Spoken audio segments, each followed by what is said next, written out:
안녕하십니까.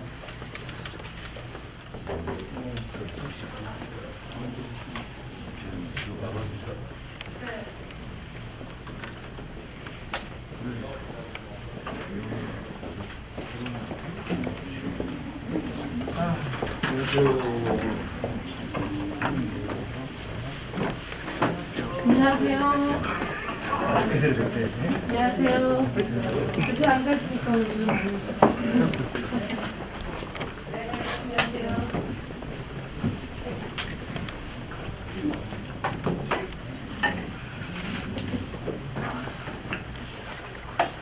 네. 20대 대통령 선거 D-16일입니다. 이낙연 총괄선대위원장의 속개 선언으로 제12차 중앙선거대책위원회 공개회의를 시작하겠습니다. 네, 제12차 중앙선거대책위원회를 소개합니다. 네, 먼저 이낙연 총괄선대위원장의 모두 발언이 있겠습니다. 예, 코로나가 마구 퍼집니다. 소상공인 자영업자 등 어려운 국민의 고통이 극도로 깊어지고 있습니다. 저희들도 가슴이 아픕니다. 저희 민주당은 소상공인 자영업자 등을 긴급히 지원하기 위해 추가 경정 예산안을 단독 처리하고 있습니다. 고통을 겪으시는 국민에 대한 지원을 더는 늦출 수 없습니다. 딴 생각을 하는 야당을 마냥 기다릴 수도 없습니다. 그래서 어쩔 수 없이 단독 처리를 결심했습니다. 지난 주말에 정부는 거리 두기를 조금 완화했습니다. 그것으로 충분하지 않다는 것을 잘 압니다. 다만 현 단계에서 고심도 있었음을 말씀드립니다. 그래도 국민 여러분께 미안합니다. 추가 지원은 계속하겠습니다. 거리 두기는 코로나 상황을 보아가며 더 완화할 것입니다. 이번 추경으로 일단 자영업자와 소상공인 등 330만 명의 국민께 방역지원금 30만 원씩을 지급합니다. 그와 별도로 요양보호사, 프리랜서, 특수형태 근로자들께도 별도 지원을 해드리겠습니다. 턱없이 부족합니다. 그러나 우선 작은 도움이라도 되기를 바랍니다. 이번으로 끝이 아닙니다. 계속 지원하며 코로나 위기를 빨리 이겨내도록 하겠습니다.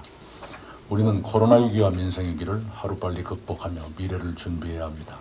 그런 일을 잘 하려면 경험과 역량이 필요합니다. 경험도 역량도 없는 사람들에게 그 일을 맡길 수 없습니다. 이재명 후보와 민주당이 그런 경험과 역량을 갖추고 있습니다. 저희들이 더 잘할 수 있습니다. 지난주에 저는 수도권과 호남의 몇 곳에서 유세하며 많은 국민들을 배웠습니다. 많은 국민께서 대통령 선거와 민주당을 걱정하며 이것저것을 주문하셨습니다. 그 말씀들을 들으며 저는 아프게 자책했습니다. 국민의 걱정과 주문에 민주당이 응답해 드려야 한다는 것을 잘 압니다. 연설뿐만 아니라 행동과 태도로도 보여드려야 합니다. 국민의 걱정과 주문에 우리의 말과 글과 행동이 걸맞는 것인지 모두가 냉정하게 되돌아보시기를 거듭 요구합니다. 물론 야당의 언동 또한 선을 넘는 경우가 많습니다.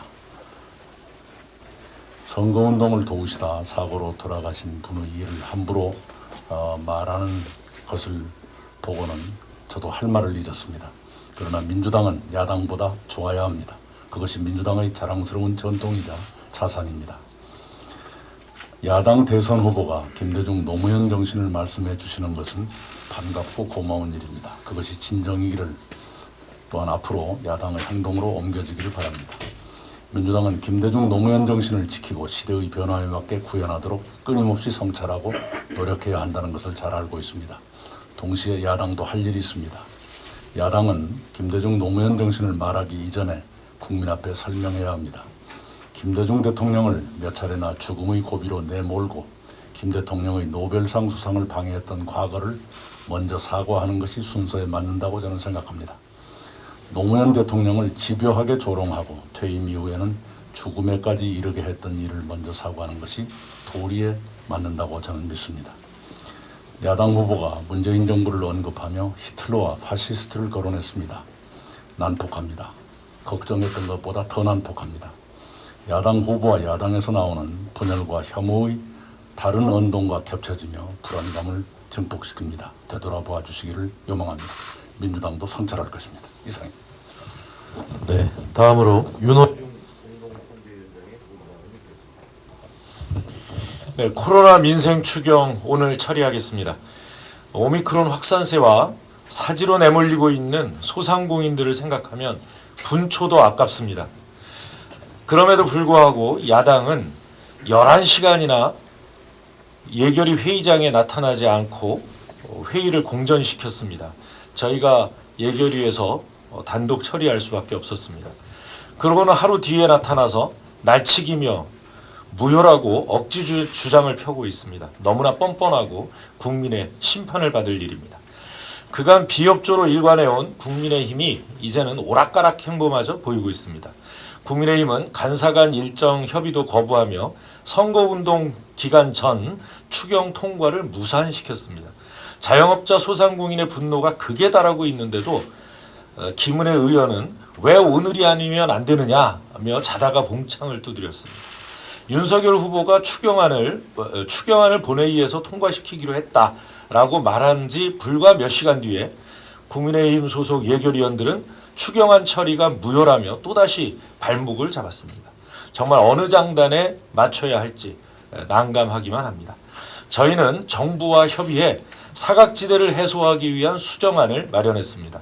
그동안 지원받지 못한 매출 감소 입증이 어려운 간이과세자 약 10만 명과 중규모 자영업자들도 방역지원금 대상에 추가해서 약 330만 명 소상공인에게 방역지원금 300만 원을 지원합니다. 손실보상 보정률도 80%에서 90%로 늘립니다. 특고와 프리랜서 68만 명, 법인택시 7만 6천 명, 전세 노선버스 8만 6천 명 등 운수종사자와 212곳의 공연장 방역인력, 또 2,000명의 영화방송 제작 인력의 인건비, 또 2만여 명의 문화예술인 활동 지원금과 3,000명의 관광지 방역인력 인건비 등 지원의 사각지대 해소에 주력했습니다. 더불어민주당은 또 요양보호사 36만 8천 명과 가족돌봄 비용 대상자 6만 명, 장애인 활동 지원 3천 명 등 돌봄 지원 분야의 사각지대를 해소하는 등 정부 안에 없던 130만 명을 추가로 지원 대상에 포함시켰습니다. 이 밖에도 600만 명의 취약계층에게 진단 키트를 지급하고 선별검사소 등 3만 4천 명의 방역인력 지원금도 확충하는 등 모두 3조 3천억 이상의 코로나 방역 및 민생 지원 예산을 증액했습니다. 이번 추경이 국민의 어려움을 일거에 해소할 만큼 충분하지 않음을 잘 압니다. 그러나 급한 불부터 꺼야 민생의 위기로부터 민생을 구해낼 수 있습니다. 저희 당은 대선이 끝나는 대로 손실보상 하한액을 높이고 대상을 확대하는 방안도 논의에 즉각 착수하겠습니다. 이재명 후보가 언급한 바와 같이 긴급 재정명령 발동을 포함한 추경안 후속 조치 방안도 신속히 검토하고 준비해 나가도록 하겠습니다. 국민의힘 이재명 후보에게 억지로 더 씌워졌던 대장동 비리의 진실이 밝혀지고 있습니다. 애초 진실은 하나였습니다. 돈 받은 사람이 돈을 나눠먹은 세력이 범인인 것입니다. 추가로 공개된 녹취록을 종합해보면 윤석열 후보는 대장동 비리에 직간접적으로 연루됐을 가능성이 큽니다. 오죽하면 김만배 씨가 영장 들어오면 윤석열은 죽는다 라고 했고, 대화 상대방은 윤석열 후보를 말해서 원래 죄가 많은 사람이다 라고 했겠습니까? 야당이 주구장창 떠들던 대장동의 그분 역시 현직 대법관으로 드러났습니다. 윤석열 후보야말로 이 대장동 사건에서 빼놓을 수 없는 핵심 인물입니다. 부산저축은행 수사를 무마시키면서 지금의 대장동 비리를 있게 만든 산파가 바로 윤석열 후보와 그의 검찰 패밀리였습니다. 50억 약속클럽은 권순일 대법관, 박용수 특검, 곽상도 의원, 김수남 검찰총장, 최재경 민정수석 등 하나같이 박근혜 정부 특수통 인사들이었습니다. 추가 녹취록에는 성남시장 이재명을 잡기 위해 박근혜 전 대통령의 호위무사 우병우까지 등장합니다. 이렇게 대장동 사건은 특수통 검사들로부터 시작해 그들의 주변인으로 끝나는 특수검사 게이트인데도 윤석열 후보는 자신들의 썩은 뇌를 이재명 후보에게 뒤집어 씌워온 것이 다 드러난 것입니다.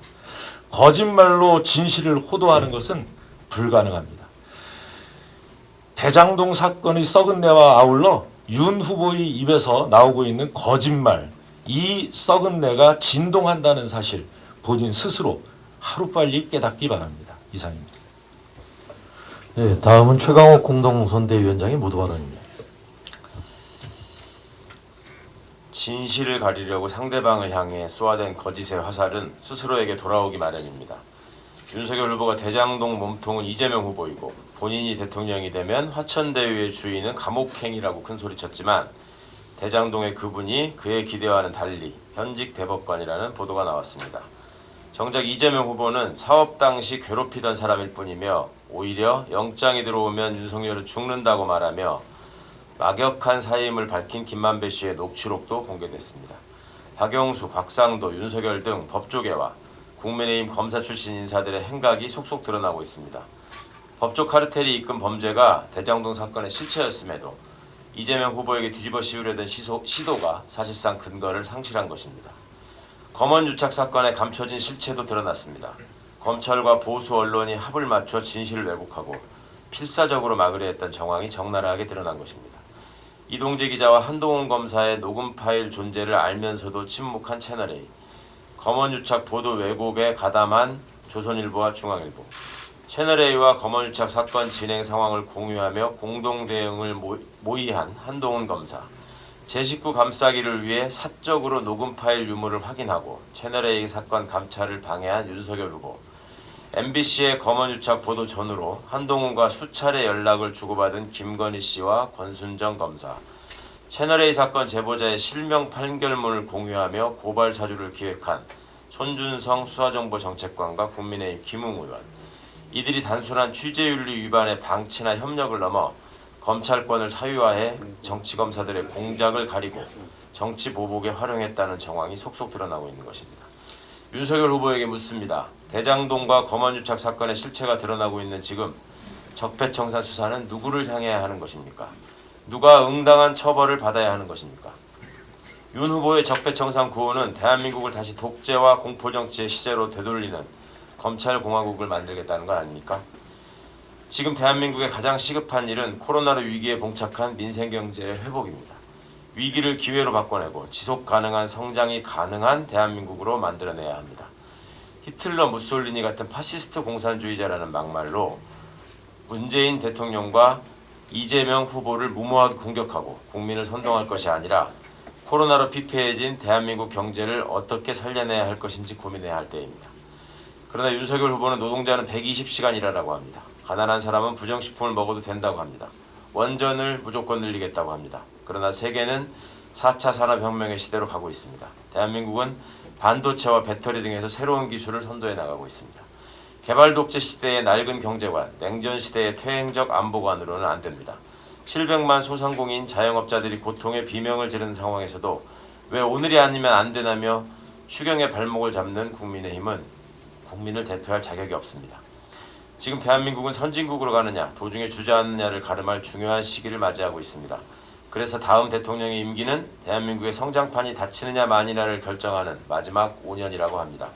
분열과 혐오가 아닌 통합의 리더십을 갖춘 지도자, 경제와 외교 안보를 아는 지도자가 어느 때보다도 절실한 때입니다.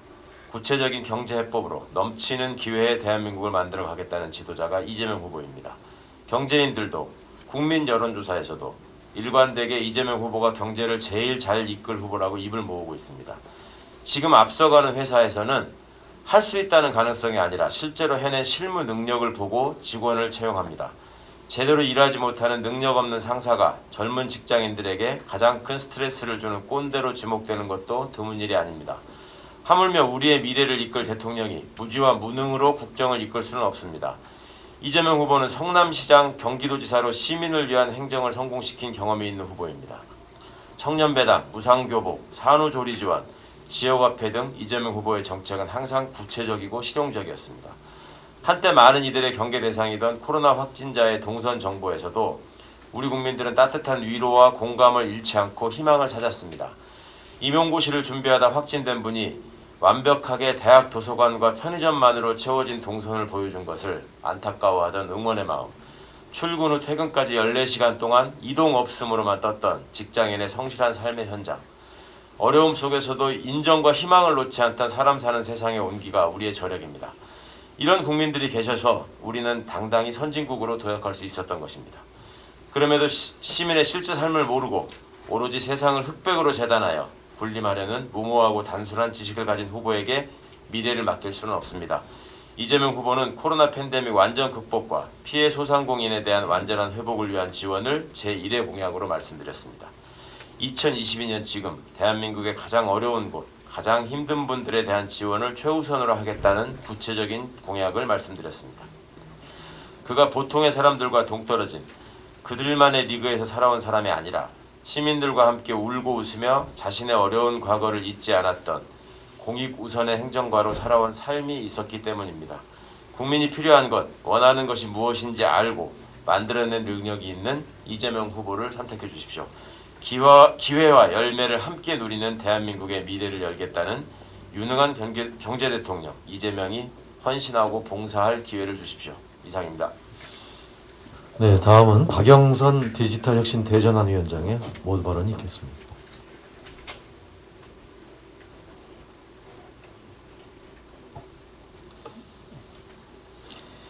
연탄재 함부로 차지 마라. 시인 안도현의 시입니다. 연탄재 함부로 차듯 국힘의 서민무시 무례함이 계속되고 있습니다. 윤호중 원내대표께서 오늘 추경을 반드시 통과시키겠다라고 말씀하셨습니다. 그렇습니다. 오늘은 자영업자 소상공인을 위한 결단의 날이 되어야 합니다. 추경이 반드시 통과되어 심장 타들어가는 소상공인 손에 희망의 불씨를 쥐어드려야 합니다. 방역은 국민 모두의 일이지만 그 피해는 고스란히 소상공인 몫이기에 그렇습니다. 코로나가 2년 이상 지속되면서 소상공인들의 마음은 싸늘한 연탄재가 되어버렸습니다. 국힘이 추경을 반대하는 것은 이러한 소상공인을 함부로 차는 것입니다. 늘 그랬습니다. 윤석열 후보와 국민의힘은 서민을 연탄재 차듯 함부로 대해왔습니다. 유세차 사망사고 관련 이준석 대표 발언도 그렇습니다. 고인 유서 발언은 윤석열 후보의 족발열차 구둣발 사진에 이은 또 하나의 서민 모독, 국민 모독 망언입니다. 윤석열 후보는 광주 전북에서도 무식, 무능을 스스로 드러내며 거짓말로 호남을 함부로 대했습니다.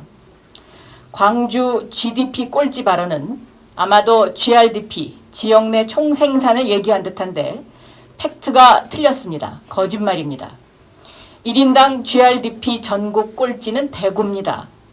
윤석열 후보의 표현대로라면 국민의힘 세력이 60년간 집권한 곳이 바로 대구입니다. 국민의힘이 대구에서 해준 게 이런 결과인가요? 전주에 가서는 전북은 18,000달러 중진국도 안 된다고 또 비하했습니다. 그런데 세계은행이 정한 고소득 국가 기준은 12,700달러로 전북 평균 소득은 고소득 국가로 분류됩니다. 자신의 무식, 무능을 스스로 폭로하면서 지역 감정을 조장하는 이러한 발언은 결국 호남을 연탄재 취급하고 구둣발로 짓밟는 행위와 뭐가 다릅니까? 또 이러한 허위사실 유포는 명백한 선거법 위반입니다. 참고로 현재 국힘 검사 출신 의원이 제가 구로 국회의원일 때 학급당 학생 수가 30명 있는 곳도 있는데 25명이라고 말했다고 선거법 위반, 허위사실 유포로 기소결정했었습니다. 윤석열 후보와 국힘에게 다시 한번 얘기합니다. 연탄재 함부로 차지 마십시오. 네, 마지막으로 권지웅 다이너마이트 청년선대위원장의 발언이 있겠습니다. 우리가 알고 있던 법치, 공정, 상식을 되찾아오겠다. 국민의힘 윤석열 후보의 대통령 후보 수락 연설 중 한 문단입니다. 윤 후보는 여러 유세장에서 공정을 유독 강조하셨습니다. 하지만 지금 그 공정은 모두 어디로 갔습니까? 남자라면 특별한 경우를 제외하고 누구나 군대에 갑니다. 병역의 의무는 헌법에 명시되어 있지만 20대의 소중한 2년여 시간은 군대에서 보내야 하기에 기회라기보다는 비용이라고 인식되기도 합니다. 그러기에 청년에게 병역 심사의 공정함은 매우 중요하고 민감한 사안이며 따라서 병역 판정은 누구나 공정하게 심사되어야 합니다. 하지만 병역의 의무를 피하려는 시도는 그 역사가 깊습니다. 돈 있고 힘 있는 사람들은 오래전부터 해외 원정 출산을 마다하지 않고 국적을 바꾸면서까지 군대를 안 갔습니다. 재계와 연예계를 가리지 않고 알만한 곳들에서는 잊힐만 하면 병역비리 사건들이 터졌습니다. 정치권에서도 마찬가지입니다. 국민의힘 상임 고문이신 안상수 전 의원께서는 군대를 안 가기 위해 7년간 스스로 행방불명이 되어 행불상수라는 오명까지 얻은 바 있습니다. 윤석열 후보 역시 병역 기피 의혹이 곳곳에서 제기되고 있습니다.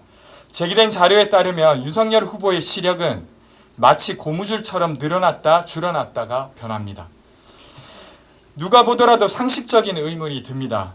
병무청은 1980년대 병역 면탈에 자주 등장했던 수법 중 하나가 부동시였다고 밝힌 바 있습니다. 하지만 윤석열 후보는 주가 조작 의혹 때 그러했듯이 이미 해소된 사안이라며 이렇다 할 해명을 내놓고 있지 않습니다. 당당하고 떳떳하다면 병역 면제 당시 시력 자료, 검사 임용과 재임용되면서 제출한 신체 검사 자료, 2019년 청문회 당시 분당 서울대병원에서 받은 진단서, 이렇게 4가지 문서를 국민들에게 공개하십시오. 병무청과 법무부에 전화 한 통씩이면 받을 수 있는 자료입니다. 논란이 있는데도 관련 자료를 밝히지 않는 이유가 무엇인지 궁금합니다. 무엇이 두렵고 캥기셔서 이 쉬운 일을 안 하십니까? 이것이 윤석열의 공정입니까? 게다가 병역 기피 의혹이 있는 사람이 국군 통수권자가 된다면 징병제를 제대로 운영할 수 있을지도 의문입니다. 내로남불식 국방의 의무로 전쟁을 억제하는 강한 군대를 만들 수 있겠습니까? 지금이라도 병역 자료를 공개하시고 본인에게 씌어지는 의혹들을 간단하게 해소하시기 바랍니다. 끝으로 사고로 죽은 사람의 삶마저 비아냥되는 이준석 대표의 모습에 섬뜩함을 느낍니다. 단일화에 눈이 멀어버린 것 같습니다. 인간에 대한 최소한의 예의마저 잃었습니다. 사고로 안타깝게 돌아가신 선거운동원 분은 국민의당 선거운동복을 입으며 국민의당이 선거를 잘 치르고 선전하길 바랬을 것입니다. 그 마음을 받아 선거를 치르겠다는 국민의당 안철수 후보의 말은 너무도 당연한 이야기입니다. 정치는 인간 사이의 일을 다루는 것입니다. 비아냥될 것이 있고 아닌 것이 있습니다. 지금이라도 사과하시길 바랍니다. 이상입니다. 네. 그러면 이낙연 총괄선대위원장의 퇴회 선언으로 중앙선거대책위원회를 모두 마치도록 하겠습니다. 예, 제12차 중앙선거대책위원회 회의를 종료합니다.